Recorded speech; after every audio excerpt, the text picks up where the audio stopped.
বিসিবিতে তামিম ইকবালের নেতৃত্বে নবগঠিত অ্যাডহক কমিটির বৈঠক চলছে নিয়ে আরো জানাতে সরাসরি যুক্ত হচ্ছেন সহকর্মী শাহরিয়ার হোসেন। শাহরিয়ার, বৈঠক তো চলছে, তো এখন পর্যন্ত কোনো কিছু জানতে পেরেছেন কিনা যে বৈঠকে কি নিয়ে আলোচনা হচ্ছে? জিজ্ঞেস করেন যে বৈঠক চলছে। হ্যাঁ, বৈঠক শুরু হয়েছে আরও আধ ঘন্টা আগেই। আমরা দেখেছি যে যারা অ্যাডহক কমিটিতে আছেন 11 সদস্যের যে অ্যাডহক কমিটি, বেশিরভাগই কিন্তু উপস্থিত হয়েছেন এবং সেখানে বেশ কিছু আলোচিত নামও আছে। আমরা যদি বলি যে স্বরাষ্ট্রমন্ত্রীর ছেলে ইব্রাহিম আহমেদ, তারপর অর্থমন্ত্রীর পুত্র আছেন সেখানে ইসরাফিল খসরু। তো বেশ কিছু পরিচিত মুখ আছে এই অ্যাডহক কমিটিতে এবং তারা বেশিরভাগই কিন্তু এই মিটিংয়ে উপস্থিত হয়েছেন এবং এটাকে আসলে আনুষ্ঠানিক কোনো বোর্ড মিটিং বলা যাবে না।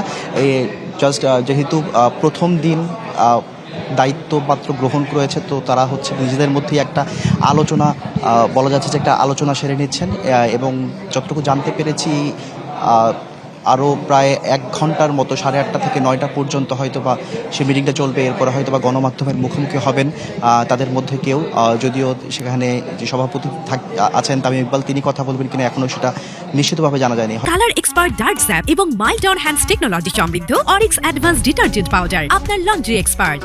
হয়তোবা তারা আসলেই হয়তোবা এই বোর্ডকে কীভাবে তারা এগিয়ে নেবেন এবং ক্রিকেটকে ঘিরে তাদের যে পরিকল্পনা সেগুলো হয়তোবা জানা যাবে। এবং এর আগেই কিন্তু আমাদের দুপুরেই কিন্তু এনএসসি কিন্তু সেই বোর্ডটা, আগের যে পরিচালনা পর্ষদ তারা সেটা কিন্তু ভেঙে দিয়েছে এবং আগের যারা ছিলেন আমিনুল ইসলাম বুলবুল সহ ফারুক আহমেদ, খালেদ মাসুদ পাইলট, তারা কিন্তু সবাই আজকে বিসিবিতেই ছিল এবং আমরা যেটা দেখেছি তারা কিন্তু যখন জানতে পেরেছে যে বোর্ড ভেঙে দেওয়া হচ্ছে সেই খবর পেয়ে কিন্তু তারা সবাই কিন্তু তড়িঘড়ি করে অনেক চলে গিয়েছেন গণমাধ্যমকে এড়িয়ে এবং তারা কেউই গণমাধ্যমের মুখোমুখি হননি। এবং আরেকটি বিষয় পরিষ্কার করে রাখা ভালো যে অনেকে একটা অনুমান করছিলেন যদি এইভাবে এনএসসি যদি সরকারি হস্তক্ষেপে যদি ভেঙে দেওয়া হয় তাহলে আইসিসি থেকে কোনো নিষেধাজ্ঞা আসবে কিনা। আসলে সেই বিষয়ে এরকমও কোনো শঙ্কা থাকছে না, কারণ এখন যে এনএসসি যে বোর্ডটা ভেঙেছে তারা কিন্তু আইসিসিকে অবহিত করেই এই বোর্ডটা ভেঙেছে। সেই শঙ্কাও আর থাকছে না। আমরা পরবর্তীতে হয়তোবা যখন গণমাধ্যমের সামনে তারা মুখোমুখি হবে তাদের পরিকল্পনা থেকে শুরু করে সব কিছু জানতে পারবো।